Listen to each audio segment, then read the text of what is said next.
I'm a few days late to this, especially considering my upload schedule, so I'm a few days behind, but Microsoft has announced, if you aren't aware, some massive changes coming to their Xbox Game Pass subscription service, which in the past I've talked about quite a bit, and even called at one point one of the best deals in gaming, especially if you're okay with not owning your games.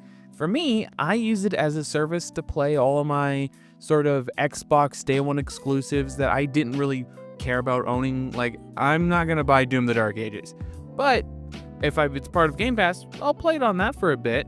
Same kind of thing for like Oblivion, Starfield, those kinds of games that I kind of want to try, but I don't want to spend the $70 to buy.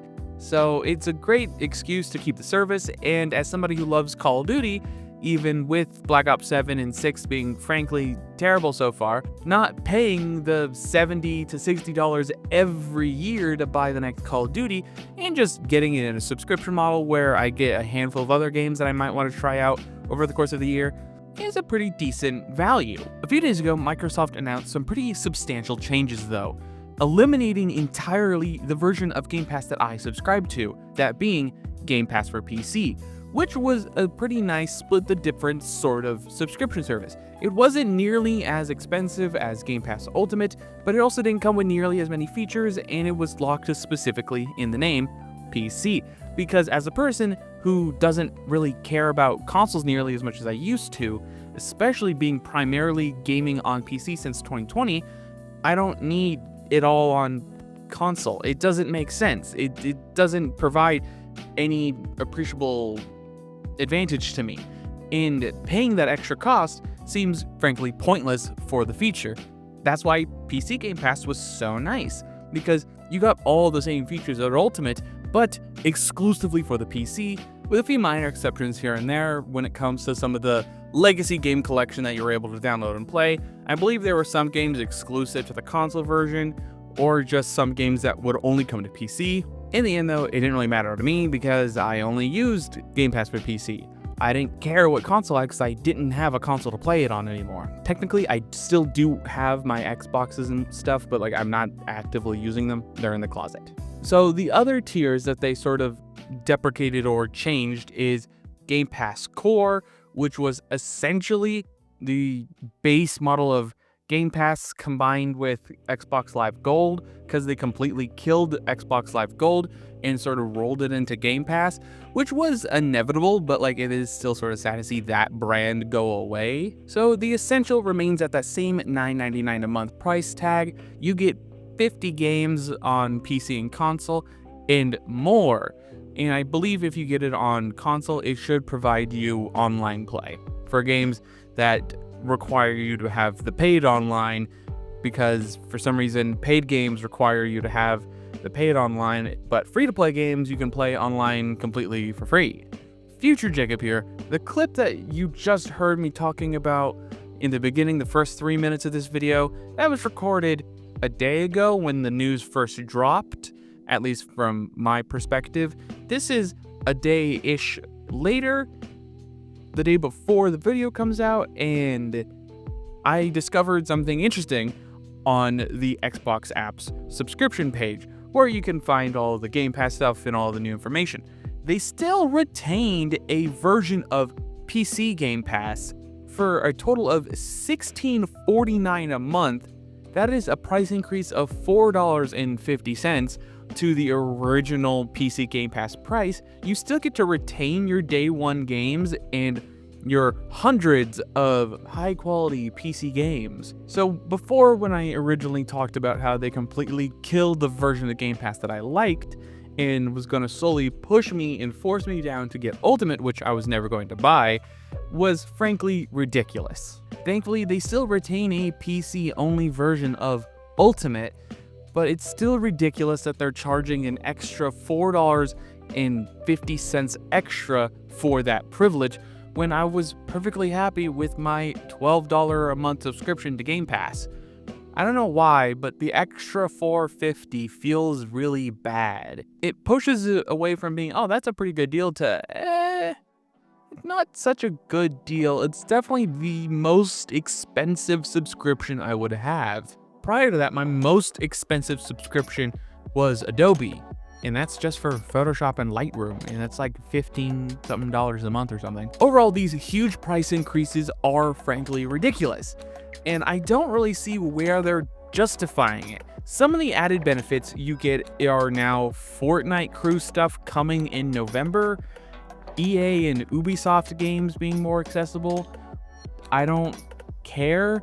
They probably paid a butt ton of money to get those games to be on their Game Pass subscription. I don't see why that's so important. Most of those games are garbage anyway. It's not like Battlefield 6 is on EA Play. It's not going to be there for probably at least a year or two more after that game has come out for it to actually finally appear on their subscription quote-unquote service. So frankly, there isn't a ton of actual value here unless you really like having access to a ton of mediocre games. In its time, Microsoft has responded to this. I'm going to give you a quick summarization, not like a full-on quote. Essentially, Microsoft defends its 50% price increase on Game Pass Ultimate, highlighting added value and including access to over 75 day one releases annually. And then go on to talk about how they're including a bunch of the pointless stuff like EA and Fortnite garbage. But overall, they see it as a reasonable price increase given what you're getting. And I gotta be honest, it really doesn't. I would really like to see a sort of like pick your thing, like pick your tiers, like select what you want from Game Pass and sort of build your own subscription to it. Like, oh, do you want the day one releases? Do you want access to a massive back catalog of video games? And being able to pick and choose what you want, especially cutting out EA Play, Ubisoft, and Fortnite garbage, I would honestly love to see that being an option because there's so many things included in Ultimate and within the basic sort of like more expensive version, but exclusively for PC, that I just don't really see the value in. For me personally, I'm not even going to resubscribe to that new version of PC Game Pass because one, the price increased to a point where I'm not really comfortable paying it because it just doesn't simply match the value that I want out of it. And on top of it, it excludes Call of Duty titles specifically, which is pretty much the only reason why I subscribed to it in the first place. Overall community sentiment about this change in Game Pass has been, quite rightly, incredibly negative. And for me, I strongly believe that, yeah, you should cancel your subscription if you're upset about this, because I did that very same thing. And I think it's the only way to show Microsoft that we don't like these changes. I don't care if this is their only way to make it profitable, because they've been talking about how Game Pass is actually quite profitable before in the past, when people were like, oh, there's no way Microsoft is making money on this because of XYZ. Like, they only have, it was like 2 million subscribers at the time. I don't care. They proved that they were fine before. Why do they need to increase the prices now? To me, it only looks like they're raising the prices on it to justify deals that they made with Ubisoft and EA. It doesn't make any sense to me. There's certainly not enough value here for $30 a month. That's $360 a year. And that's the only tier, from what I can tell, you can get Call of Duty or some of these other day one releases on. There's no reason to spend that much money. Just wait 2 months and then you have pretty much the entire cost of the game you want to purchase. This isn't a good way to save money. This is a good way to waste a ton of money to play games that you're never going to play. To that point, there's even some pushback from retailers of all people. GameStop has posted on their Instagram that they're going to keep selling their Game Pass subscription cards at the same original price. Sort of spitting in the face of Microsoft and like, yeah, no, you're not going to do this to the gamers. And the comments on that post are frankly hilarious. And they were like, straight up a rare W for GameStop. GameStop outdoing the Lord's work, which is freaking hilarious. Hopefully with all this community pushback and even retailer pushback, Microsoft is forced to change their pricing back to what it was before. But honestly, I see that as incredibly unlikely. They've seemed to have made a ton of changes and sort of push this forward in such a way that there really isn't a way to go back, because they fundamentally changed pretty much all the versions of Game Pass in their subscription model, and I just don't see an easy and clean way for them to go back from this.